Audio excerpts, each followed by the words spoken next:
ban coming from SKT. So the awkward thing, I think, chat, is it feels like SKT are dictating the draft on blue and red side, which is that's a damn scary thing. And that's what happens when you're throwing 1 to 2 top lane bans. Most likely dictating the draft they actually on drop blue the Fjord ban, and which red. makes things a little interesting right here. And that's what happens when you're throwing 1 to 2 top lane bans. Most likely dictating the draft. It's a lot more opportunity for junglers and split pushers and bursters to have a large impact on the game. Well, last ban is Lee Sin again by SK Telecom, so respecting the pick from Casa despite Peanut being the best performing Lee Sin in the tournament. It's pretty clean first pick in this scenario. Does give over the Graves without the obvious Lee Sin matchup, so maybe Peanut back on Elise is a possibility in this game. We've seen his Olaf also this tournament, but that's definitely lower on the tier list. But speaking of tier lists, we do have the Fizz, and Syndra's available. Suddenly the flex pick nature of the Fizz is oh so important. Yeah, decides against the Elise, actually just goes with Olaf despite not even having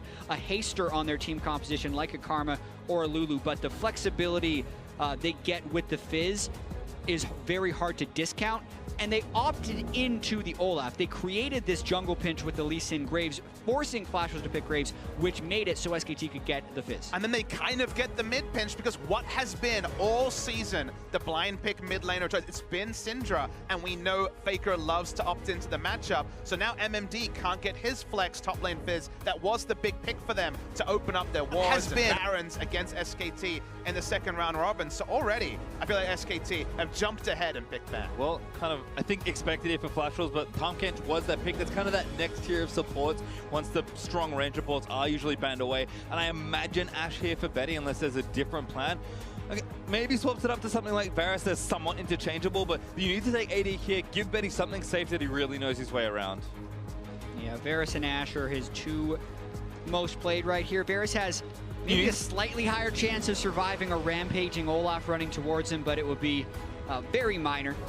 Interesting to see if SKT take AD carry or support in this spot, because you imagine it's going to be a focused band, whichever role's not taken. I could have seen something like a Nami in this scenario, but they're actually going to go for the Braum for the first time in a while. It hasn't been a big pick for them this tournament, or obviously in the meta recently, but with more melee supports, it feels like the latitude to play Braum is there for teams. Yeah, pushes the phase of bans here, maybe towards, you would say, Ezreal as well as Ashe if you're trying to deny him, but that would be both of your bans from Flashwolf's side, and they might want to try and throw out some top lane bans for Huni's power pick. And they get mind games also on the side of SKT, because this of course does not give any more information on whether it will be a Fizz top.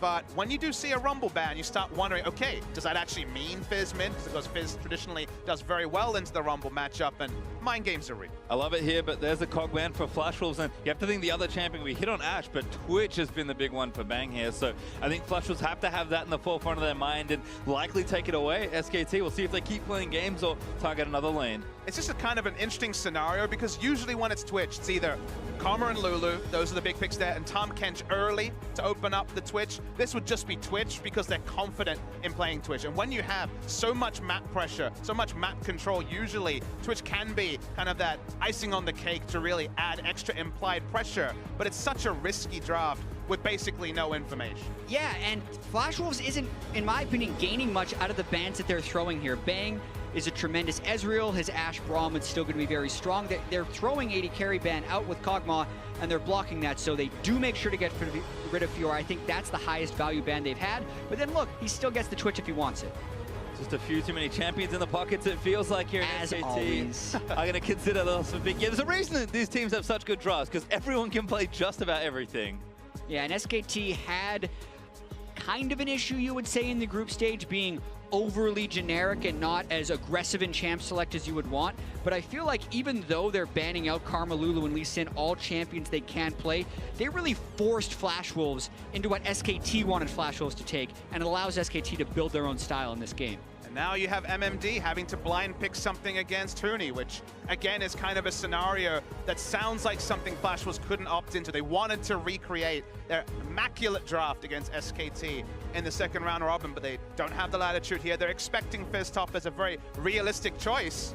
Speaking of blind picks. And they're probably going to go with Nautilus in the last choice, and it's going to be incredibly similar to their team composition last time. Switching it for the Shen makes it even more of a split pushing composition. It blocks Huni from having it, but still an incredibly similar draft as far as it needing Maple to get the side lanes going.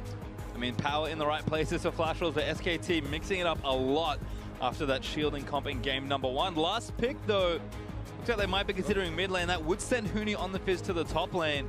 But if Faker's taking a champion, what does he take? He already played Orianna into LeBlanc. He loves to show us new picks. Lucian, not this time. It's going to be Cassiopeia. Well, this matchup quite a lot right at the end of LCK as another option into the LeBlanc. I think every region kind of has a go-to pick. Even in Europe, you're seeing stuff like Swain, for example, against the LeBlanc. We saw quite a lot of Cassiopeia against LeBlanc. It's a pretty linear matchup. You can definitely be snowballed on, but Faker's Cassiopeia has a big reputation. Yeah, and it has been a little while since we've seen a lot of Cassiopeia and shifted out of the meta, but still a tremendous late game mage. The things that it's decent with against LeBlanc, you can throw the miasma down onto the LeBlanc distortion, prevent the moves, and also Cassiopeia can itemize magic resistance very early on in builds if you want to, which is pretty core against LeBlanc if you want to avoid getting bursted. Yeah, the miasma interaction is the one that's definitely the take-home one. You can really restrict her movement, and thus, very squishy champion with how she builds can be targeted down. So Faker definitely going to be focused on. So the miasma is going to be the spell to look at from the Cassio in fights. I mean, looking for Huni here as well. Off the top, I mean, I jokingly kind of talked about Huni and Peanut having a very passive game 1. All of a sudden, things have swapped up once again. Pretty aggressive jungler for Peanut. Ignite top laner for Huni. Like, if things were going to start getting heated like we saw them in the group stage for that top half of the map, we're going to be seeing no more zeros in those first 3 members of SKT, I don't think. Yeah, it's a strong front line from both teams in this one. Still more split push priority on the side of Flash Wolves, and they're going to have to be incredibly cautious to not get caught in the mid lane when SKT can group up as 5 and just kind of power through, because that's what SKT is incredibly good at doing. And the amusing thing is the second support here for SKT after the Braum is kind of the Cassiopeia, who can stand in the backline and use the threat of the ultimate Petrifying Gaze as a disengage tool to allow Twitch to open up. So it's definitely not a prototypical support mid, but you can play 2 lines of scrimmage, Olaf and Fizz diving in, and the Cassiopeia, Twitch, and Braum in the backline. Well, we'll see what happens here, but Flash Wolves going to try and start things off on the same foot in game they did in game 1 here in the second. Expect them to get aggressive, but SKT keeps starting to turn up here. And this is a team that mounts pressure like no other in the world. And you have to think the tide is starting to rise here. SKT will see if they can continue their run, or if Flash Wolves are going to tie it up and make it a series. And what gameplay shifts will teams make from game 1 to game 2? Bang and Wolf had a very early fight with Betty and Sword Art in game 1, in which Bang ended up getting first blood. So Betty and Sword Art were clearly willing to try and exert some dominance on that lane early, and it didn't work out. Does that mean they go more passive, or does that mean they tweak what they were doing and try and get that kill once again? And on the side of SKT, I'm really interested to see where Peanut puts his priority, and specifically when it comes to invades, because if he tries to play around, say, the blue side jungle of Flash Wolves, he's got a no-flash Fizz in the top lane who has to hard commit. He's Olaf with Ghost. He has to hard commit. Blasting Cones accepted. So there is actually an element of risk when you go for invades with champions like the Fizz and Olaf. So is he going to path around? Is he going to adjust his pathing accordingly? And maybe he won't even be able to play proactively. It really depends. And I'm very interested to track the early jungling pathing from both. Well, certainly 2 players that get a lot of things done for their team.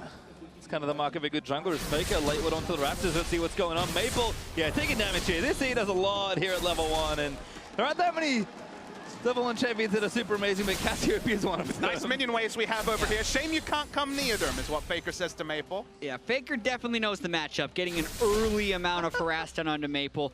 Does have Corruption Potion, is willing to expend a lot of his mana early on, which is the cost of the Twin Fang, and you can see Maple having to burn through Corruption Potion just at level 1. I mean, look, think of the value. He's already burned through the majority of his 500 gold item just to enter and get near the minion wave. He still hasn't been able to order any minions. He has 0 minions at 2 minutes 20. It's actually all zeros right now, because he's about to run out of crafting potion charges as well.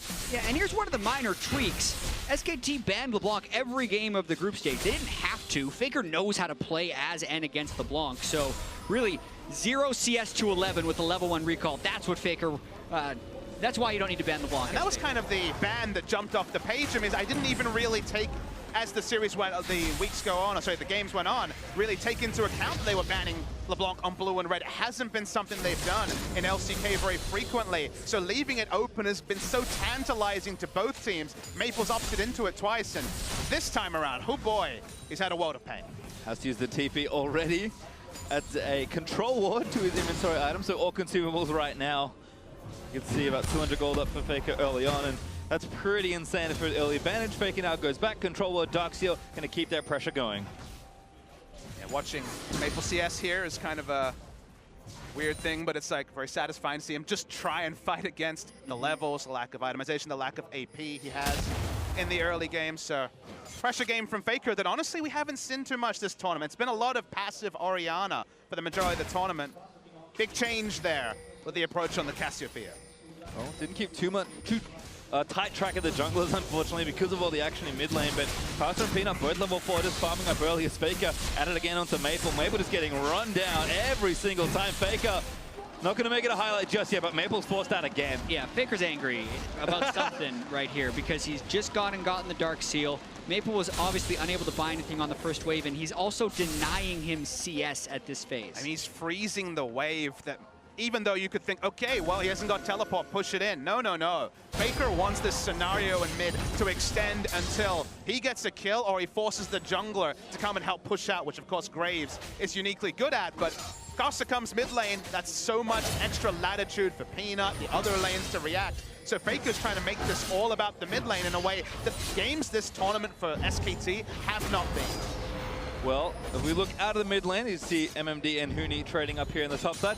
Everyone else is even, so that's going well at least for both teams. Betty and Soda getting some push going, but Bang going to be playing it safe. I mean, Casa, again, not that same level of proactivity. He's going to clear out this control ward, so might open something up here, but Maple's bad time continues. 36 and counting to 12 when I last looked. Faker is almost 30 CS ahead at 5 minutes. Yeah, really showing how you can play that matchup early on as the Cassiopeia. Takes his first bad trade there, not getting his miasma down in the right spot, but still has a lot of the ability to resustain as the Cassio with the Corruption Potion. And the wave is still not in a good spot for Maple, so he still has to play pretty defensive. He now has one control ward down on one side to back off. There's another nice chain. Miasma in there, but a good little sneaky chain from Maple. Gets Faker down a little lower. Out of potion charges now. Maple does have an extra, but at this point I'm almost worried if Faker's going to look for some crazy level 6 all in, but finally the wave did reverse. He's going to have to relinquish that pressure. Huni's going to TP top. Faker's going to recall and buy up as well. And Dina taking some damage. Huni with that early sheen, so also playing aggressive in his 1v1.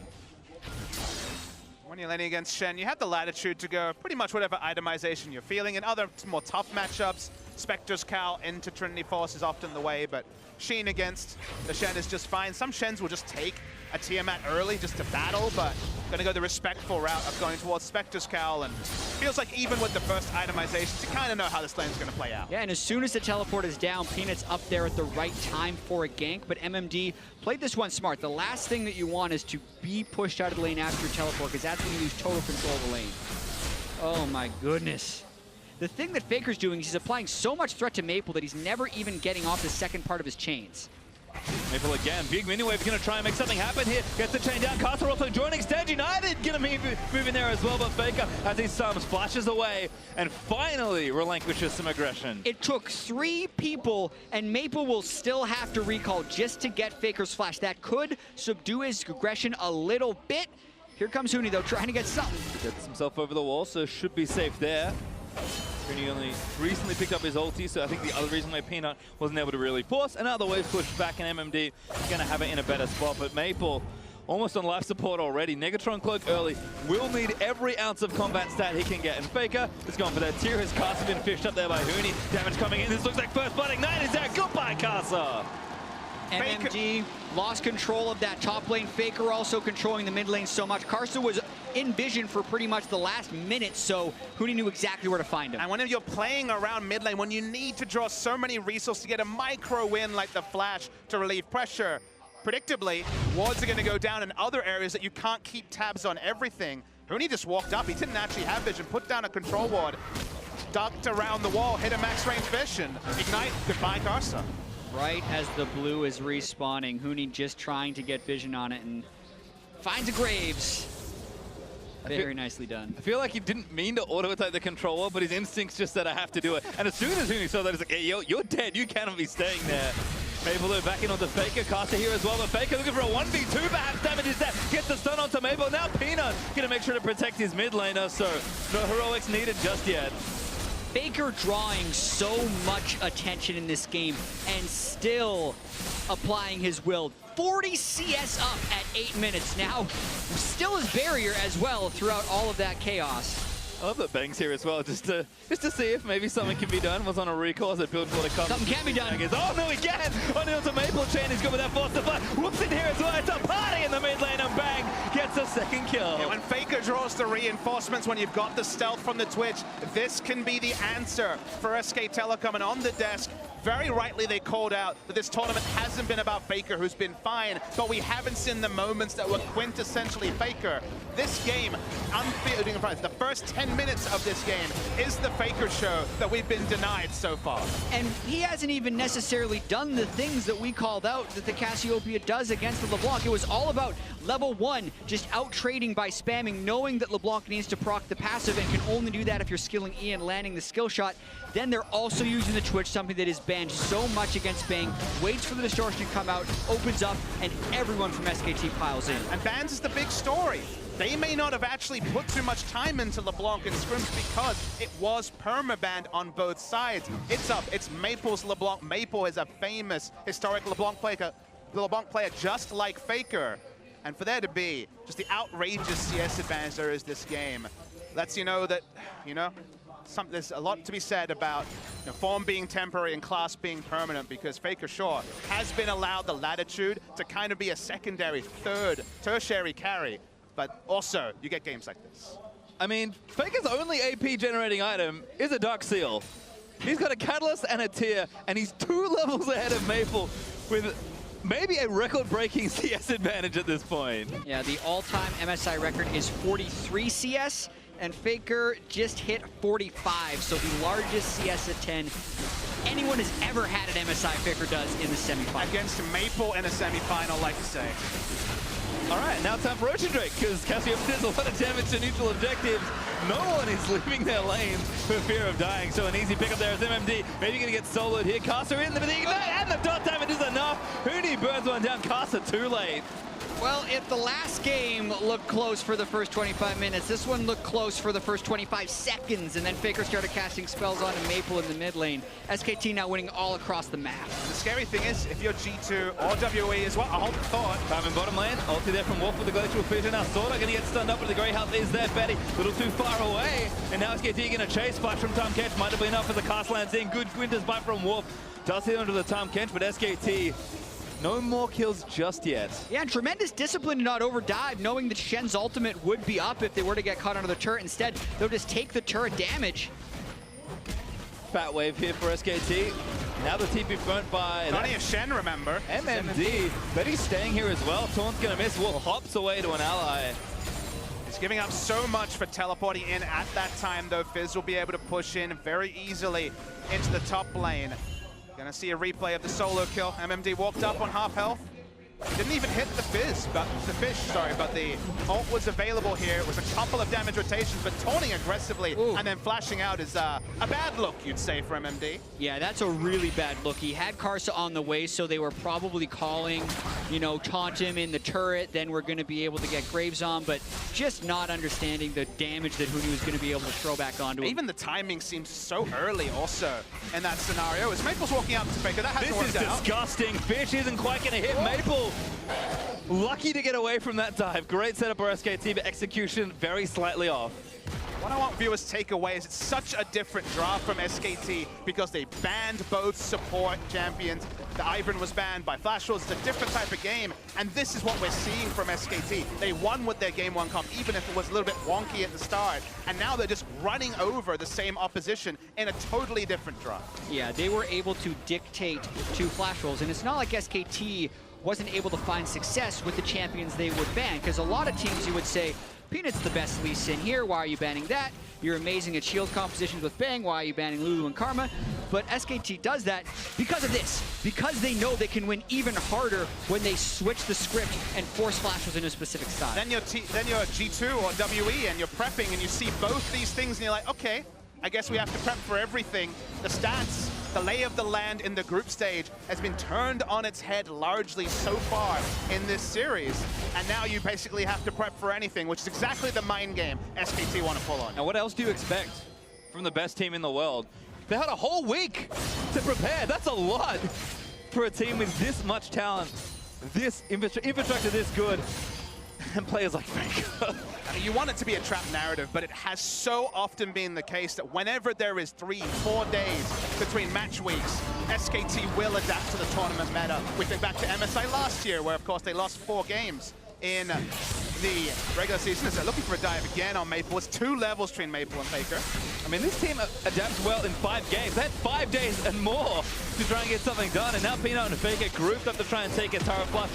We're going to trade, but the fish could stop it all. Betty eaten up by Sorta, but it actually gets a double knockoff as a result. First Tara finally down. Hooney just buying a bit of time. He gets taunted by MMD. Damage going to come out. There's the exhaust down. Going to get eaten by the big fish, perhaps. But Hooney leaping away and clears the wave as a result. Still moving through. Nimble Fighter helping as he cuts through the minion wave. Hooney on a killing spree. Varus taking too many minions, and Hooney is going to try and execute. No, shut down barely. Timer not there. How did Betty die at the end of that one? But that was Flash Wolves. Remember, Flash Wolves is no slouch of a team. They're trying to make their adaptation, avoid the mid lane, push top, and then you thought they were going to get a kill back on Hooney as he gets over-aggressive, but Hooney trades 1-for-1 and buys a ton of time. He takes 1-for-1 in a 1v3 while objectives are going down in every lane. Comical stuff.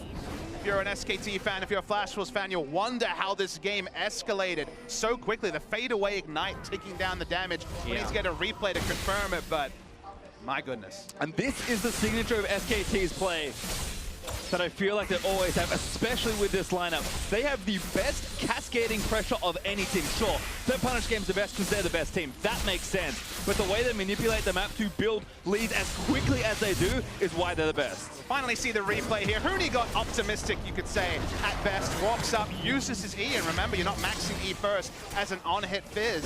So it's down at this point. Well, let's watch how he takes down mid. And you can see he avoids getting eaten right there. Ignite. And he had ignited him, but Betty then takes 2 turret shots. He was hoping to finish the turret. Everyone else had left tanking. That's a big oopsie. Hooney will take it, though. Tries to playful trickster right at the end, but he was done for. Well, the first time he wasn't on the camera, but he was caught by the secondary camera, so thank you very much, cameraman. You did not spare Betty's shame at all. Well, hard to look this good when you're this far behind. You can see Hooney's stats have been outstanding at this tournament, and it's just it's been great to see the evolution of a player that was already loved, already very good, just evolve even further on a team that just does this to players. And it's so important for Hooney to win. He really wants to win a world championship and even the MSI championship because he won in Europe, he came to North America, and he honestly struggled in playoffs. People were calling him an incomplete player. There was a ton of skepticism when he joined SKT, but he's really found his place on this SKT team where he can still be that incredible tank player that a lot of times SKT needs, but he's adding his own flavor to this team and the way he plays top lane. And as a player, he's kind of answering critics every time he takes the rift. But from the start, the question was, does he play tanks? Because there wasn't really a track record over it. Basically spammed Poppy and Maokai. We got the confirmation that, okay, the player with the insane mechanics can play tanks. What a surprise. From there, he showed he was largely level-headed. Early in the season, Peanut and Hooney definitely got too frisky for turret dives. They needed to adapt their aggression. But he's evolved as a player. He's back on the carries as well when he needs to, just like in this game on the Fizz. And he is becoming that complete player. And when you're a complete player on SKT, you're a winner. Well, it looks like someone snuck in. It is Caster on the top side. Taunt's going to land off the Hooney, but I'm not sure they've got enough damage. Fish does go wide there, so now he's going to have to Urchin strike back to that minion. Flash forward from Caster. Ulti, he's going to miss despite the cancel. Playable trickster away. One in the front. Stand United just to be sure. Caster gets the kill. Getting Stand United there is an accomplishment in itself, but also gets he can't go bot lane aggressive. now.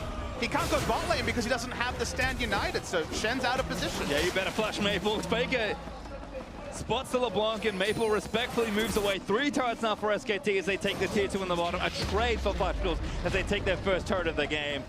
But 5,000 gold and counting at 17.5 minutes. CS leads in almost every lane.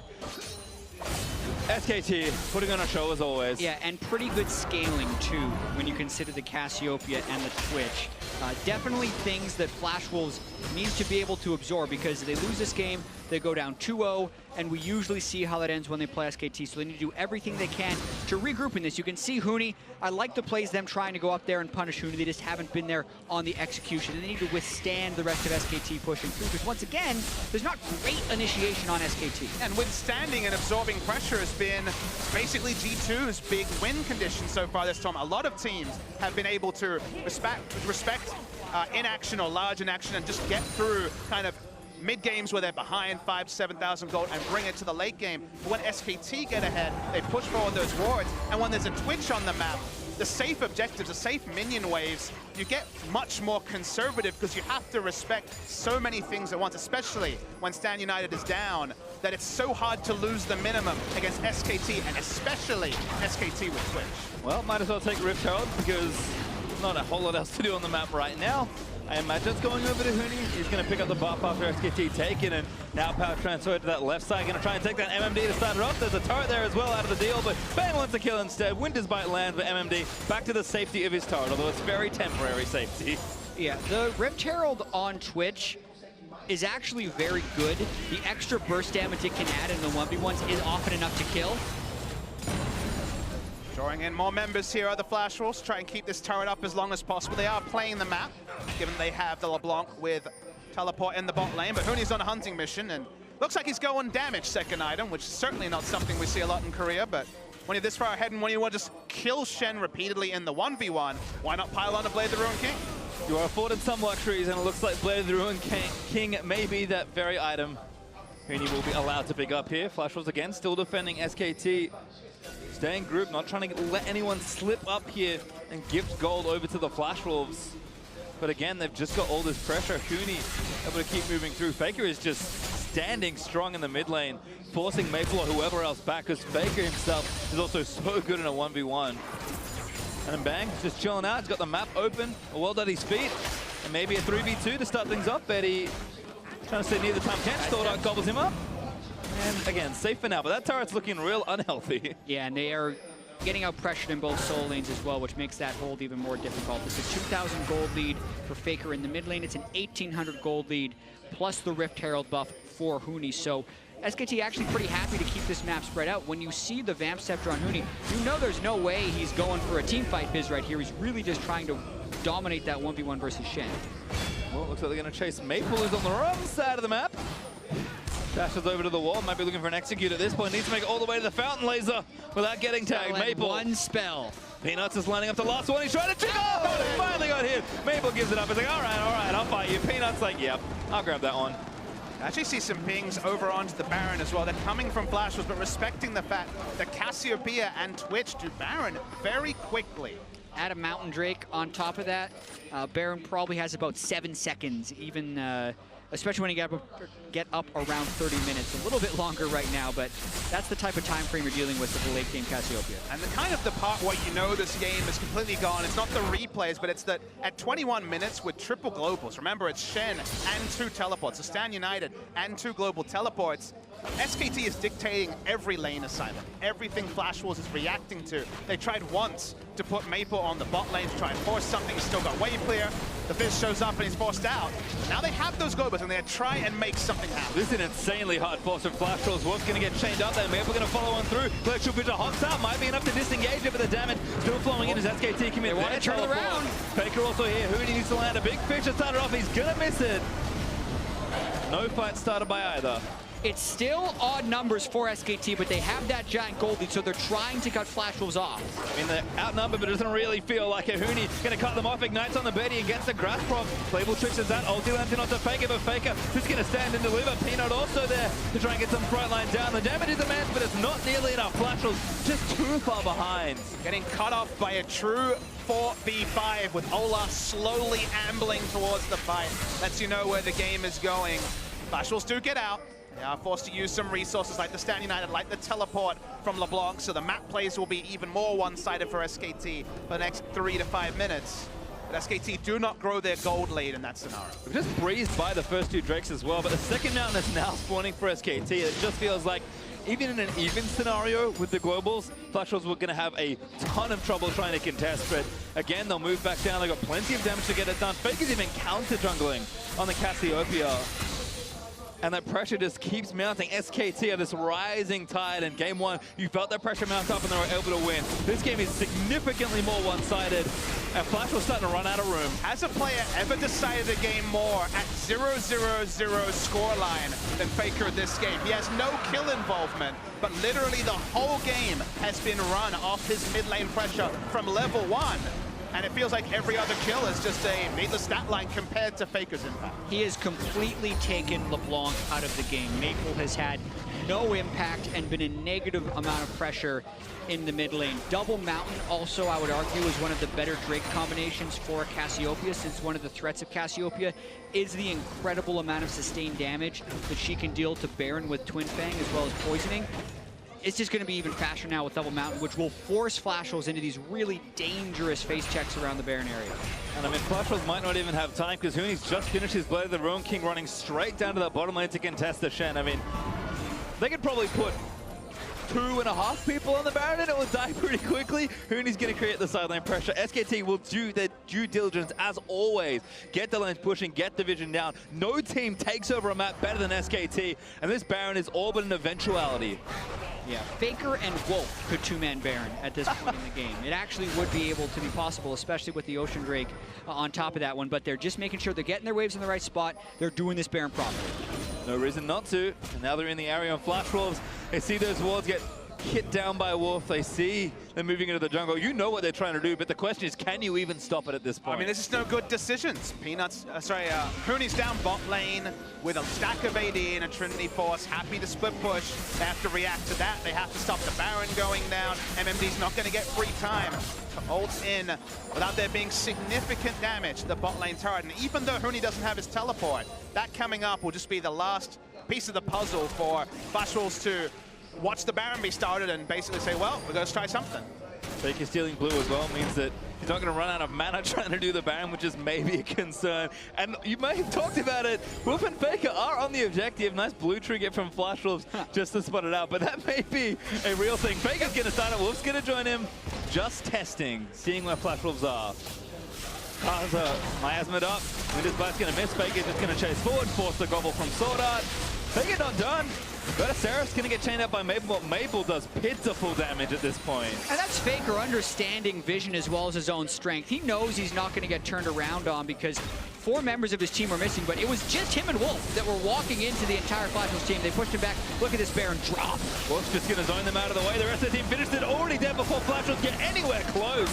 And now SKT going to leap into action. Kaza, ulti's away. Faker Flash, ulti's just for the souls. Betty gets a nice chain out, but Peter prompts the Ragnarok, goes straight into Betty as Wolf exhausts the Varus, and Maple just trying to keep them down. MMD will be the sacrifice. Faker grabs his first kill of this game. And this is why SKT has low kill participation percentages. Watch Hooney. He's winning the game down in the bottom lane, taking that inhibitor. Faker gets his first kill of 6 while being the sole carry. They play the map. But I'm still disappointed, guys. I really wanted to see Faker end this game 0-0-0 and pick up an MVP.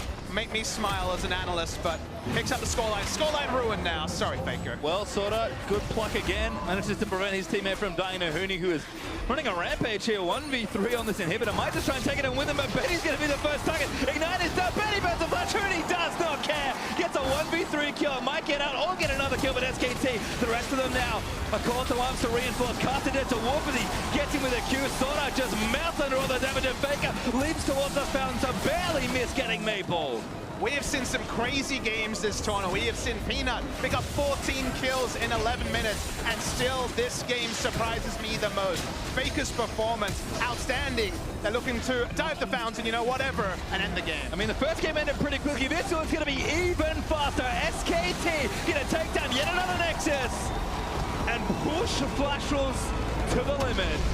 2 Barons in 2 games, and they end the game while they have the Baron. They're turning the corner on these victories so fast and decisively. They turned the corner on game 1 with a smart team fight, Caitlyn living and putting out the damage. They turned this game on a level 1 trade in the mid lane, I think, to a great degree, and it snowballed further. They had to send so many resources, the Flash Wolves, to even hope to stabilize the mid lane matchup. Predictably, the other lanes fell apart because they were funneling everything into mid lane.